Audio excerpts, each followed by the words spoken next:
They laughed at me the first time I walked into the room. I didn't even know why I mattered to them. My shoes were old, my clothes worn, and my hands were calloused from the kind of work nobody wants to do. They whispered, pointed, and smiled behind my back. I was only 17. The funny thing is, I wasn't even supposed to be there. That's what they didn't know. I was a nobody, the kind of nobody people step over without a second thought. I had no family who cared, no connections, no money, no plan, just a dream. My name is Jason Miller, and this is the story of how I went from being laughed at to owning the company that laughed at me. It all started with the first job I ever got. I worked in a small local diner. The smell of frying bacon, the endless cleaning, and the rude customers were my reality. One of the regulars, a young businessman, once glanced at me and muttered, "Kid, you'll never get anywhere." I remember freezing for a moment, the words burning like acid. But instead of breaking me, they lit a fire I never knew existed inside me, every day. After my shift, I would go home to my tiny apartment and watch the same businessman's company grow on the news. I didn't know it then, but I had chosen my target. I wanted to build something they would never forget. High school had been worse. I was the kid nobody picked for sports teams. Nobody called for study groups. Teachers overlooked me. Classmates mocked me. Every laugh, every whispered insult became fuel. I remember one day being kicked out of the cafeteria for spilling coffee on someone's expensive shoes. They laughed, of course. I smiled back, not at them, but at the future me. I promised myself, one day they'll have to look at me differently. One day I'll make them remember my name. And that day came sooner than anyone expected. After high school, I couldn't afford college. I took whatever jobs I could find: delivery driver, warehouse worker, janitor. Every penny I saved went into books, online courses, anything that could teach me about business. My friends at work laughed at me when I stayed late to study instead of going out.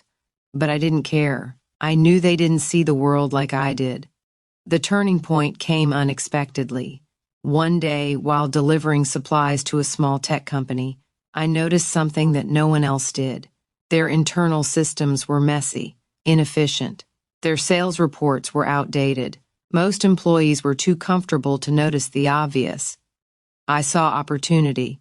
Within a year, I started my first small consulting business. My pitch was simple: I can fix your processes, save money, and grow your profits.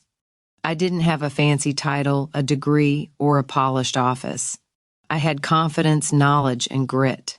Some laughed when I walked into meetings in my old shoes and patched jacket, but I didn't stop. I kept showing results. And slowly, they stopped laughing. Fast forward 5 years. The same businessman who had mocked me at the diner was now sitting across from me in a conference room. He didn't recognize me at first. The suit, the car, the confidence. It wasn't the same kid. When I presented my proposal to acquire a stake in his company, his jaw dropped. He tried to hide it, but I saw the surprise. He remembered me. The kid they had laughed at. The nobody. I smiled politely and said, "You'll find I've grown since then. Let's talk numbers." By the end of the negotiation, I owned 51% of the company. I walked out with a smirk, not because I wanted revenge, but because I had proven something bigger. Success is the best answer to laughter. Over the next few years, I expanded my company into multiple industries. My employees loved me, not because I had money, but because I understood struggle. I remembered what it felt like to be invisible, ignored, laughed at.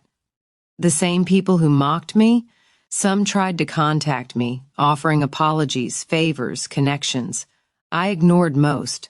Some I hired, not out of kindness, but to teach them. Humility and respect. Here's the thing. This story isn't about revenge. It's about growth. It's about taking every laugh, every insult, every moment of being underestimated, and turning it into fuel. You see, being laughed at is temporary. Being prepared is permanent. Knowledge, skill, consistency, those are the things that last. And for those who are listening right now, here's the lesson. 1. Don't worry about being laughed at today. 2. Work quietly on what matters. 3. Learn, practice, and build your skills. 4. And when the world least expects it, you'll rise. I look back now, and I don't hate them. I don't even feel the pain they caused me. I feel gratitude. Without their doubt, their mockery, their disbelief, I wouldn't have pushed myself as hard as I did. The kid they laughed at, he's still inside me, and he smiles every time someone underestimates him. So, if you are sitting there doubting yourself, feeling small or ignored, remember this: they may laugh at you now, but years later, your success will speak louder than their voices ever could. If this story inspired you, like this video and subscribe to Fake Love Stories. Because the best stories aren't just watched, they're lived.